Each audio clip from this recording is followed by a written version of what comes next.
Llevo días dándole vueltas a algo que encontré en mi despacho.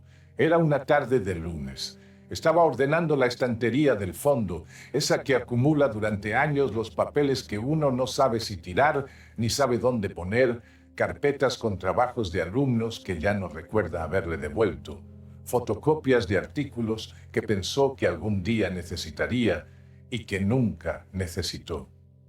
Hacia el fondo de la tercera balda, detrás de una caja con transparencias de proyector de los años 90, encontré una carpeta de cartulina naranja. El tipo de carpeta que uno compraba en la papelería del barrio universitario por 20 pesetas.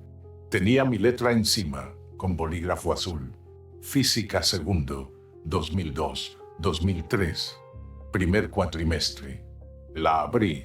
Eran ejercicios. Ejercicios de alumnos. Problemas de mecánica clásica, algunos bien resueltos, algunos con errores que reconocí inmediatamente porque son los mismos errores que cometen todos los estudiantes de segundo año cuando todavía están construyendo la intuición del movimiento, la letra de cada uno, su manera específica de escribir las variables, sus fórmulas ligeramente distintas. Y entonces, en el cuarto o quinto ejercicio, vi el nombre en la esquina superior derecha. Javier Olmedo. Me detuve. Javier Olmedo murió en un accidente de tráfico en febrero de 2003. Tenía 23 años. Acababa de pasar el primer cuatrimestre. Estaba en el inicio de algo, no al final. La carpeta que yo tenía en la mano contenía el último trabajo que había entregado. El bolígrafo con que había escrito esas ecuaciones seguía siendo visible. La presión de su mano sobre el papel, la inclinación específica de sus letras, los errores de cálculo que yo iba a corregirle y nunca llegué a corregirle. La mano se me quedó quieta sobre aquellos folios. Lo que sentí no era exactamente tristeza, no de la variante aguda que uno asocia al duelo en su momento más intenso. Era algo diferente, era una pregunta que surgió sola, sin que yo la buscara, sin que la hubiera formulado nunca antes con esas palabras. ¿Por qué sé que esto es definitivo? Soy físico. Llevo 32 años enseñando física. Sé lo que la física dice sobre la energía, sobre la materia, sobre la conservación. Sé que nada desaparece del todo en el sentido termodinámico. Sé que los átomos que formaban a Javier Olmedo siguen en algún sitio, transformados, distribuidos, formando parte de otras cosas. Y sin embargo, el cuerpo sabe.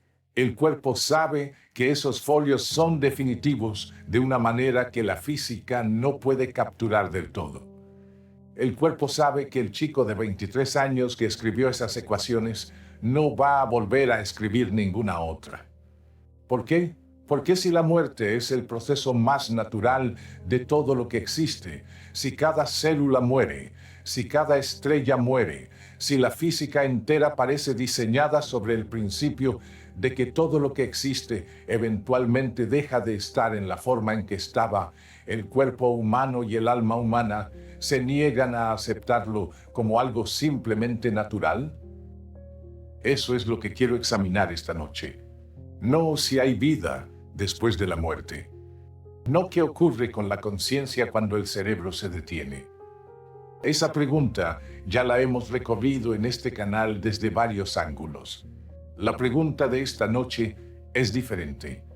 La pregunta es, ¿por qué la muerte se siente como el fin de todo, aunque racionalmente sepamos que nada desaparece?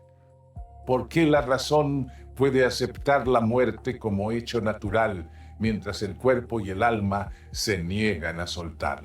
Y para responderla, necesito contarles algo que Einstein escribió unas semanas antes de morir.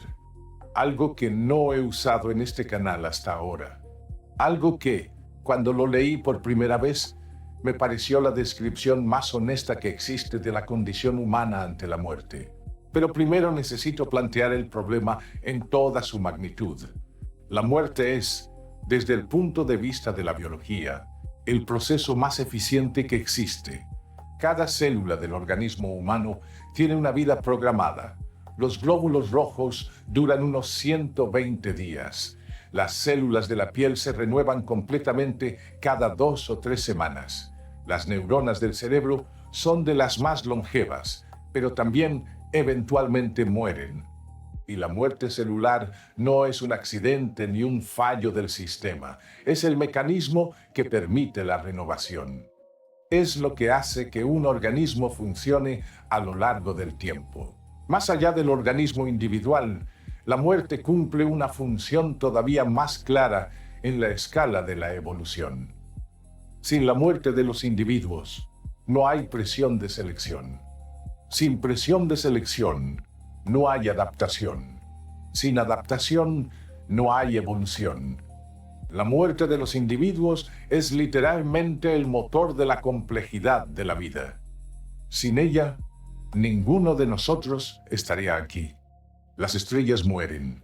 El universo mismo, si la física moderna tiene razón sobre su evolución a largo plazo, llegará eventualmente a un estado de máxima entropía en que el proceso termodinámico que llamamos vida se habrá agotado del todo. Todo envejece, todo se disipa, todo acaba. Y el ser humano es la única especie que lo sabe. Eso es lo que me parece extraordinario y perturbador cuando me detengo a pensarlo de verdad. No el hecho de que muramos. Eso lo compartimos con todo lo que existe. Lo extraordinario es que lo sabemos, que tenemos la capacidad cognitiva de anticipar nuestra propia muerte con décadas de antelación, que podemos sentarnos en el despacho un lunes por la tarde y sostener en las manos los ejercicios de alguien que murió hace 20 años y entender con una claridad que no requiere ningún razonamiento que eso es definitivo. ¿Por qué la naturaleza nos dio esa capacidad? Un ratón no anticipa su muerte. Un árbol no anticipa su muerte. Un delfín tiene cierta conciencia de la mortalidad. Algunos estudios sugieren que las crías de delfín pueden percibir algo cuando un familiar muere, pero nada comparable a la conciencia humana de la propia mortalidad, que comienza en la infancia y no abandona a nadie hasta el final. La naturaleza nos hizo capaces de entender que vamos a morir, y sin embargo, esa comprensión no nos dio serenidad, nos dio terror. ¿Por qué? Einstein vivió con esa contradicción de manera que muy pocas personas documentaron tan bien como él. El 5 de febrero de 1955, unas semanas antes de su muerte, Einstein escribió una carta a Gertrude Warshauer. Era una carta sobre muchas cosas, pero hay un párrafo en esa carta que me parece el más honesto que dejó sobre su propia relación con la muerte y la inmortalidad. Escribió en alemán y lo traduzco aquí lo más fielmente que puedo. Un individuo que sobreviviera a su muerte física está más allá de mi comprensión y tampoco lo desearía de otra manera. Estas nociones son para los miedos o el egoísmo absurdo de las almas débiles. El egoísmo absurdo de las almas débiles. Lean eso de nuevo.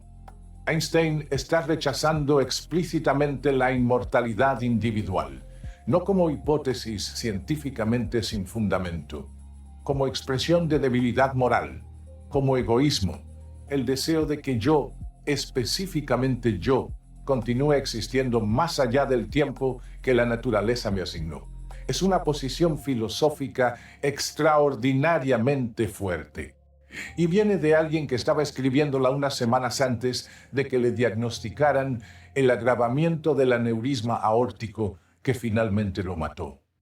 Esto no es una declaración abstracta, es un hombre que sabe que está cerca del final, que ha pensado sobre la muerte toda su vida y que escribe con esa certeza sobre el egoísmo absurdo de querer seguir existiendo después de morir.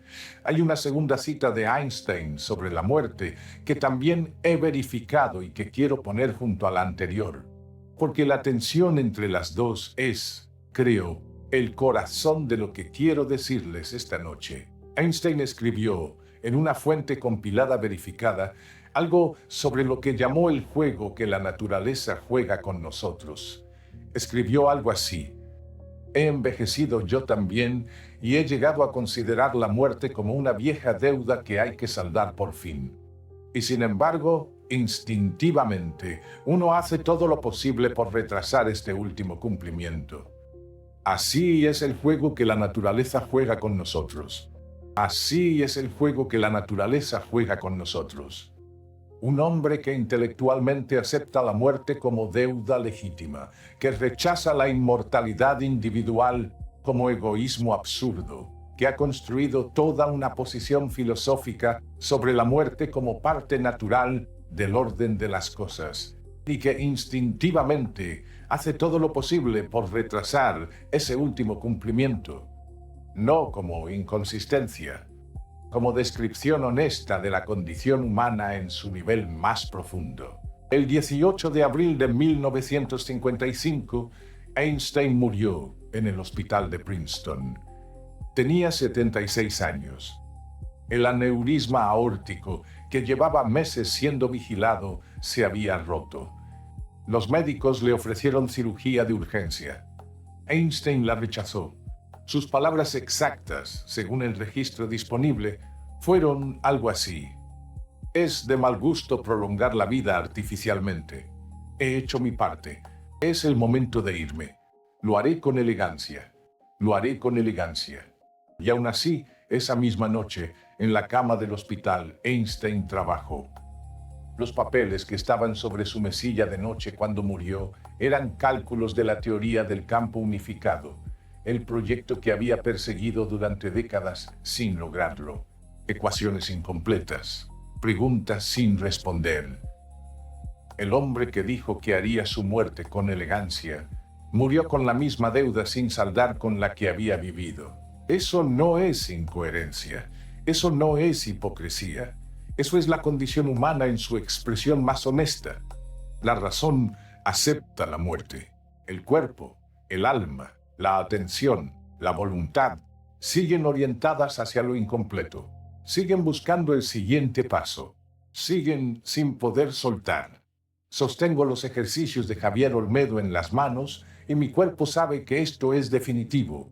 Y al mismo tiempo, algo en mí no puede procesar del todo lo que eso significa. ¿Por qué?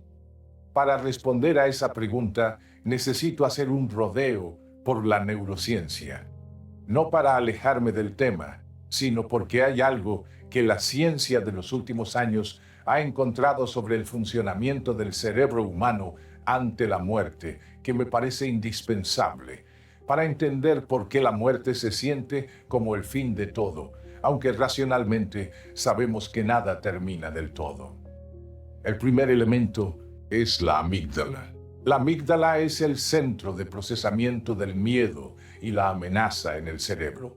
Es el sistema que evalúa el entorno en busca de peligros y que activa la respuesta de alarma cuando detecta algo que puede dañar al organismo. Es, en términos evolutivos, uno de los sistemas más antiguos y más veloces del cerebro humano. Procesa la amenaza antes de que el córtex prefrontal, la parte racional del cerebro, haya terminado de analizar la situación. Ahora bien, en 2024, investigadores publicaron en Frontiers in Neuroscience algo que me parece extraordinariamente relevante para la pregunta que estamos examinando. La amígdala humana no distingue entre una amenaza inmediata y una amenaza abstracta futura. Si yo les digo que hay un perro agresivo a 1 metro de ustedes, la amígdala se activa.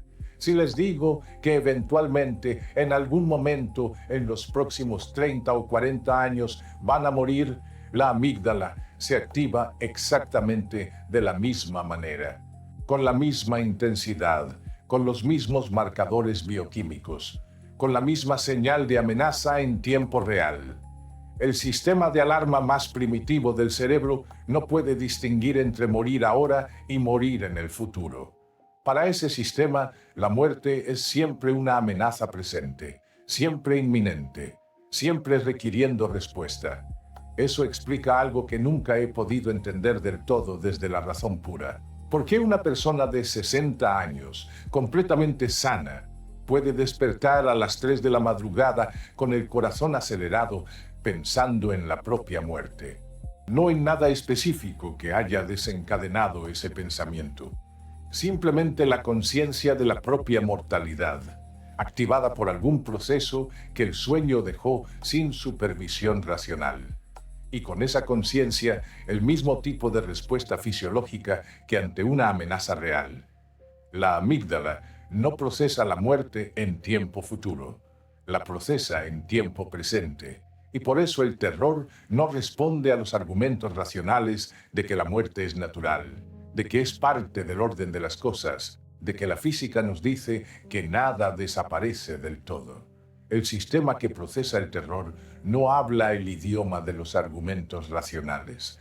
El segundo elemento viene de algo que se llama Terror Management Theory. La Terror Management Theory fue desarrollada originalmente por 3 investigadores, Greenberg, Solomon y Pischinsky, a finales de los años 80, basándose en el trabajo del antropólogo Ernest Becker. Y en 2025 ha sido actualizada con nuevos datos que amplían su alcance de maneras que me parecen relevantes para esta noche.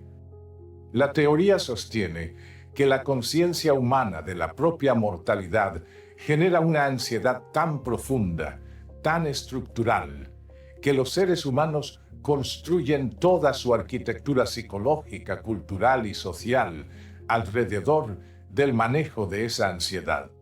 No como un elemento más de la vida, como el elemento central, los sistemas de valores que mantenemos, los grupos a los que pertenecemos, los logros que perseguimos, los legados que construimos, los hijos que criamos, las obras que producimos, las instituciones que edificamos. La Terror Management Theory propone que todo esto puede leerse, al menos en parte, como un conjunto de mecanismos para gestionar la conciencia de que vamos a morir. La religión, el arte, la ciencia, la política, el amor romántico, la ambición profesional, estructuras que dan a la existencia individual un sentido que trasciende a esa existencia. Formas de decirse a uno mismo, de maneras diversas y a veces inconscientes, que esto que soy no termina del todo cuando el cuerpo termine. Los autores de la versión actualizada de 2025 van más lejos todavía. Proponen que la civilización humana entera puede entenderse como el mayor mecanismo de defensa contra la muerte que existe, no como consecuencia accidental de la organización social, como su motor profundo. La conciencia de la muerte como motor de la complejidad cultural. Cuando leí eso, me quedé pensando en Einstein. Einstein construyó algo que trasciende su muerte de maneras que son difíciles de cuantificar. Las ecuaciones de la relatividad general siguen siendo las ecuaciones que usamos para describir el universo. El GPS que ustedes tienen en el teléfono móvil funciona gracias a correcciones calculadas con relatividad general. Las imágenes de los agujeros negros que hemos captado en los últimos años confirman predicciones que Einstein hizo hace más de 100 años. Einstein, en ese sentido, sigue aquí. ¿Fue Einstein consciente de que estaba construyendo eso como respuesta al terror de la muerte? Probablemente no, de manera deliberada.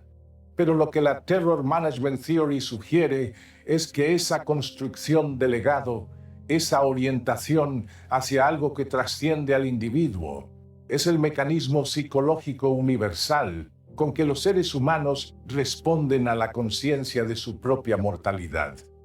El tercer elemento es el más perturbador de los 3 y tiene que ver con una asimetría cognitiva que el filósofo y psicoterapeuta Irving Yalom describió en detalle y que investigaciones de 2023 en PMC han respaldado con datos neurológicos. El cerebro humano opera en su modo de funcionamiento por defecto en primera persona. Eso significa que la perspectiva desde la que el cerebro procesa la experiencia es siempre la perspectiva del yo. El yo que observa, el yo que siente, el yo que piensa, el yo que experimenta.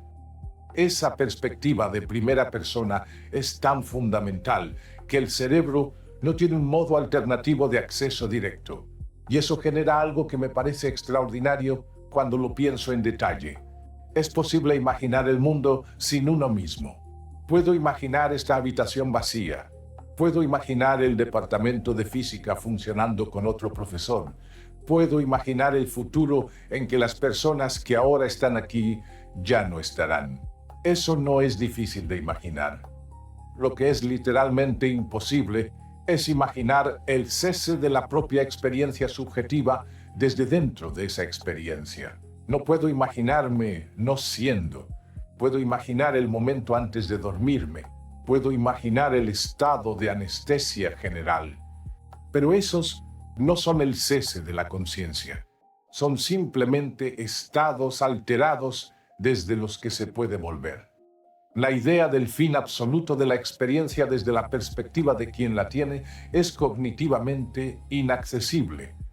Inaccesible desde dentro. Y eso, dicen los investigadores citados en PMC, es la raíz cognitiva del sentimiento de que la muerte no puede ser el fin de todo. No porque tengamos evidencia de que algo continúa, sino porque el cerebro no tiene arquitectura para experimentar su propio fin desde dentro. La muerte propia es siempre una abstracción, nunca una experiencia directa para quien va a morir. Eso explica algo que siempre me ha parecido significativo en las descripciones que la gente hace de sus propios procesos de envejecimiento. He hablado con muchos colegas, muchos amigos, muchas personas que han llegado a los 70 u 80 años con plena lucidez, y casi todos dicen alguna variante de lo mismo. Saben que son viejos. Saben que el tiempo que les queda es menor que el que han vivido. Pero desde dentro dicen, la experiencia de ser yo no se siente más vieja que la de hace 30 años. La experiencia subjetiva de primera persona no envejece de la misma manera que el cuerpo.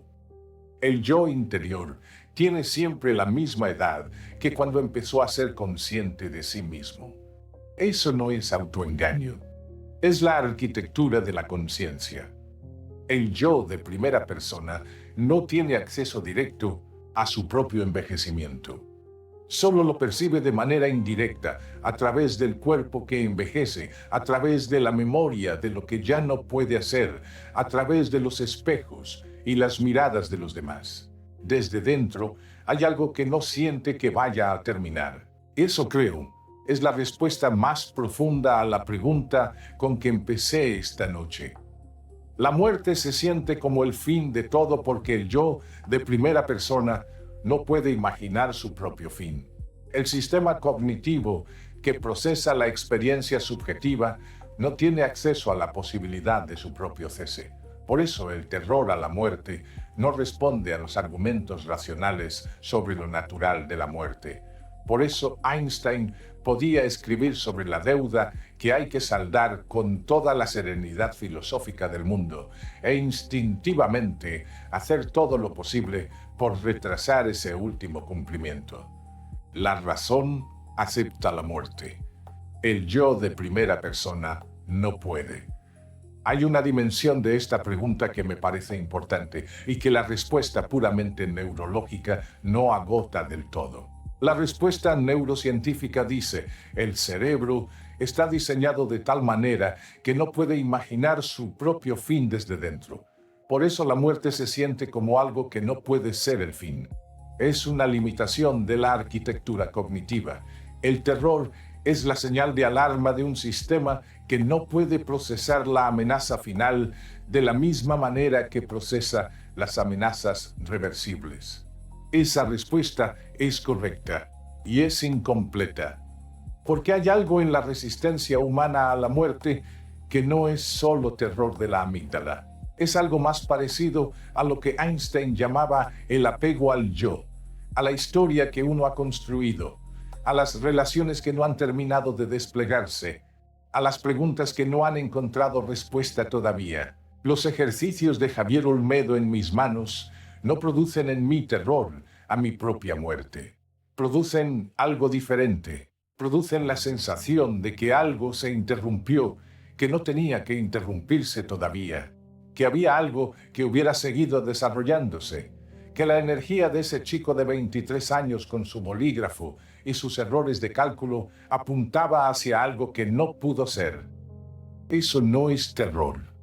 Es la percepción de una interrupción en algo que tenía sentido continuar.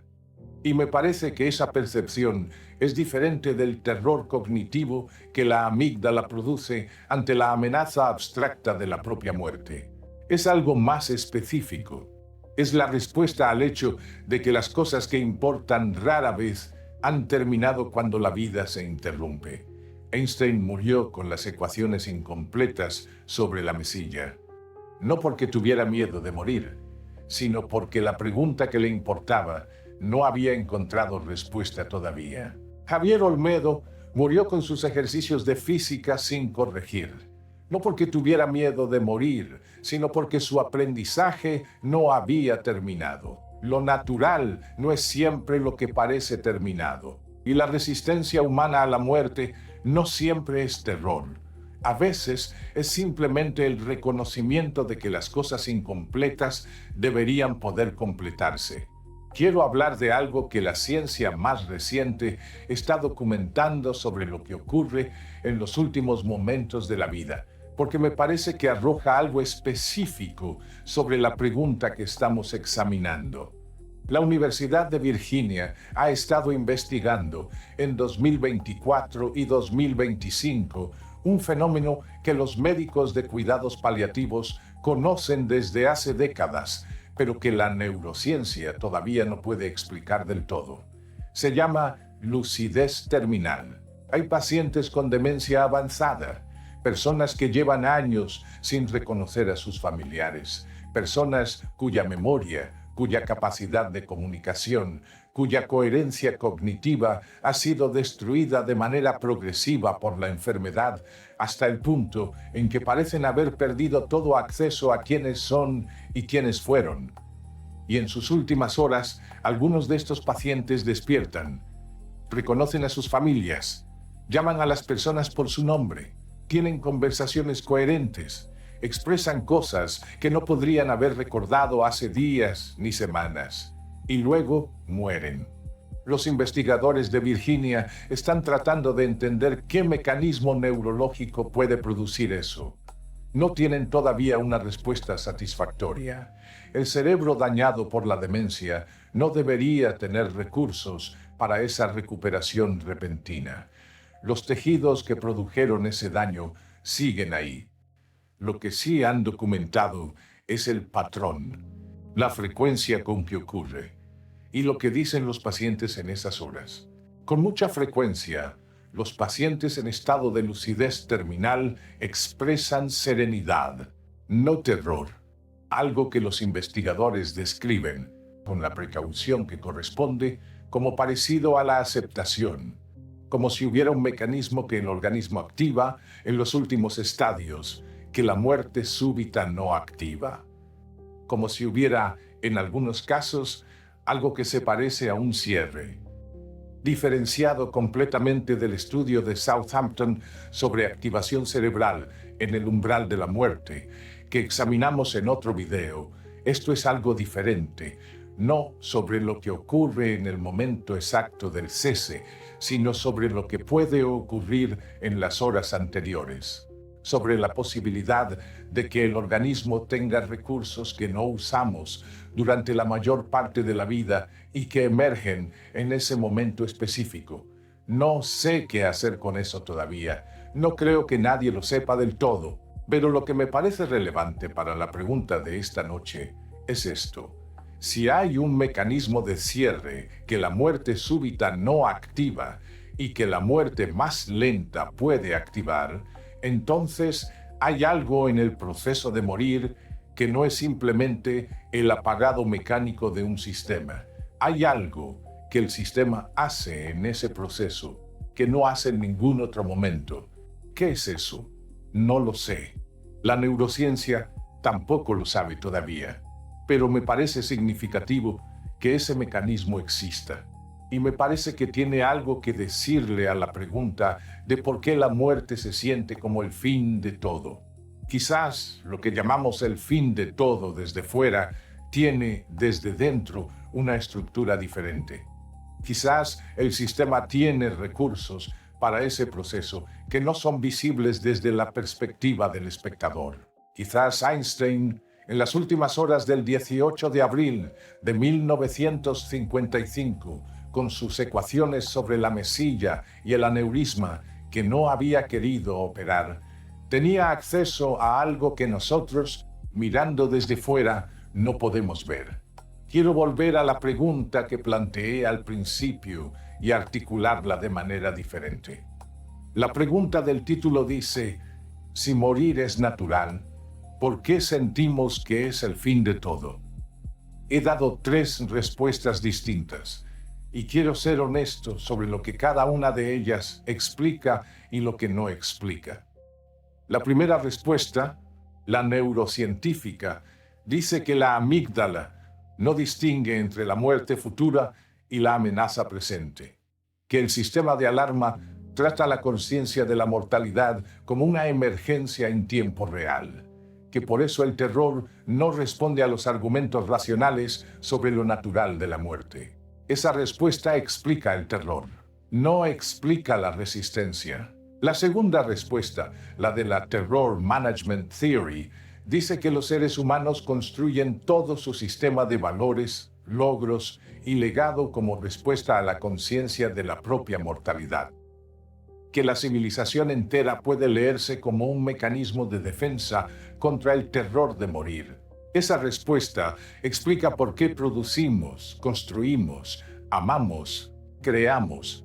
No explica por qué los folios de Javier Olmedo se sienten definitivos de una manera que ningún argumento racional puede suavizar del todo.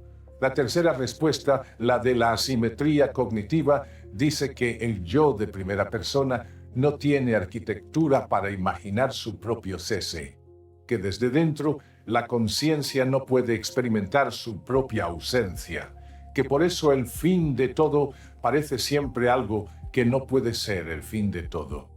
Esa respuesta explica el sentimiento, no explica las ecuaciones sobre la mesilla de Einstein. Las 3 respuestas juntas describen algo real y juntas siguen siendo incompletas, porque hay algo en la resistencia humana a la muerte que excede la biología del terror, excede los mecanismos psicológicos de defensa, excede la arquitectura cognitiva del yo de primera persona. Hay algo que se parece más a lo que Einstein describía con la palabra elegancia cuando dijo que haría su muerte con elegancia. Algo que implica no el rechazo de la muerte, sino la voluntad de que lo que uno es llegue hasta el último momento de manera reconocible, de que la ecuación que uno es, la pregunta que uno ha sido durante décadas, no se detenga antes del punto en que tiene que detenerse. Morir con elegancia no es morir sin terror. Es morir sin perder el hilo de lo que uno ha sido. Einstein no perdió el hilo. Hasta el final, sus manos buscaban la ecuación que no había encontrado todavía. Eso no es cobardía ante la muerte ni negación de la mortalidad. Es exactamente lo contrario. Es la afirmación de que lo que uno es importa hasta el final, de que la pregunta merece seguir siendo la pregunta hasta que el tiempo se acabe. Hay algo que Einstein escribió en la carta a Gertrude Warshauer que les cité antes, que quiero retomar ahora. Escribió que el deseo de supervivencia individual es egoísmo absurdo de las almas débiles. Eso me perturbó la primera vez que lo leí. Me pareció duro, quizás demasiado duro. Pero cuando lo pienso en el contexto de todo lo que hemos examinado esta noche, creo que entiendo algo diferente. Einstein no estaba diciendo que el miedo a la muerte es debilidad. El miedo a la muerte es biología. Es la amígdala. Es el sistema de alarma haciendo exactamente lo que está diseñado para hacer. Nadie puede reprocharse eso. Lo que Einstein estaba diciendo, creo, es algo más específico. Estaba diciendo que el deseo de que yo, este yo particular, esta configuración única de memoria y experiencia y nombre, continúe existiendo después de que el tiempo de esta configuración se haya agotado, es una forma de no ver algo más grande, una forma de no ver que la pregunta más importante no es qué le pasa a este yo específico después de morir, sino qué hace este yo con el tiempo que tiene. Einstein lo sabía, y por eso, cuando murió, no tenía miedo de haberse equivocado sobre la inmortalidad. Tenía las ecuaciones incompletas. Lo que le importaba no era si Einstein continuaba, era si la pregunta continuaba. La pregunta continúa. Las ecuaciones que no terminó de escribir generaron décadas de investigación de otras personas. Las preguntas que no pudo responder sobre la unificación de la relatividad general y la mecánica cuántica siguen siendo las preguntas más activas de la física teórica del siglo XXI. No porque Einstein siga aquí, sino porque las preguntas que hizo son tan buenas que todavía no las hemos agotado. Eso, me parece, es la respuesta más honesta que tengo a la pregunta del título. La muerte se siente como el fin de todo, porque la arquitectura de la conciencia no puede procesar su propio cese desde dentro, porque el sistema de alarma del cerebro trata la mortalidad como amenaza presente, porque las cosas que importan rara vez han terminado cuando la vida se interrumpe, y sin embargo, lo que la muerte no termina son las preguntas. Lo que queda después de que el yo se detenga es lo que ese yo puso en el mundo mientras estuvo. Las ecuaciones, las enseñanzas, las preguntas que activó en otros, la manera en que otros piensan gracias a lo que ese yo pensó. No como consuelo metafórico, como descripción de algo que ocurre de manera verificable. Los folios de Javier Olmedo están sobre mi escritorio ahora mismo. Sus errores de cálculo, la presión específica de su bolígrafo sobre el papel, el nombre en la esquina superior derecha. Javier murió hace más de 20 años, pero la tarde que pasé con sus folios en las manos me hizo pensar en cosas que no habría pensado sin ese encuentro. Me hizo volver a preguntas que no había formulado de esta manera. En ese sentido, Javier Olmedo hizo algo esta tarde que muy pocas personas hacen: activar en otra persona una pregunta que vale la pena hacerse. Eso no es la inmortalidad del alma. Es algo más modesto y más concreto. Y me parece más real que la inmortalidad del alma, precisamente porque no requiere ningún mecanismo sobrenatural para existir. Einstein lo sabía mejor que nadie. Por eso rechazó el egoísmo absurdo de la supervivencia individual. Porque lo que importa no es que Einstein continúe, es que la pregunta que Einstein fue continúe siendo preguntada. Esta noche, antes de dormir, si pueden, piensen en alguien cuya muerte les pareció definitiva de una manera que todavía duele. Y piensen en qué pregunta les dejó esa persona. ¿Qué manera de mirar el mundo les enseñó? ¿Qué cosa, que quizás nunca se lo dijeron, los hizo diferentes por haberles conocido? Eso no resuelve el duelo. No borra la sensación de lo definitivo. No elimina el terror que la amígdala produce ante la conciencia de la propia mortalidad. Pero quizás cambia ligeramente la pregunta.